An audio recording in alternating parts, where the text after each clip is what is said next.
O'zi olaysan, ikkovini ham o'zingiz yozgansiz. Yo'q, bittasi Bog'irami yozmaganman, Akmal Azimov yozgan. Bunisini ota haqidagi so'zim yozganmiz. Chindan ham aytaman, bu hech qanday she'r uchun emas. Dubayda mashhur koshonasi otam qurgan uydek bo'la olmaydi.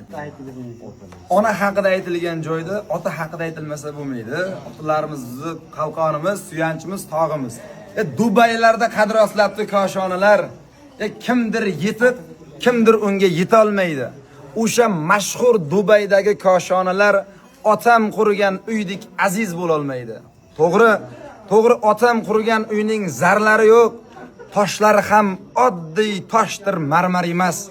Ammo otam hayot ekan shu hovlida, menga Dubay koshonasi afzal emas. Rosti do'stim, bu so'zlarim hasad emas. Otam, onam bosgan izi jannat erur. Bir so'z aytay, bu Xudoga shirkim emas. Otam qurgan uyi menga Makka erur. Bu so'zlarim ma'nosini kimdir bilmas. O'zicha hamma buni tahlil qilar.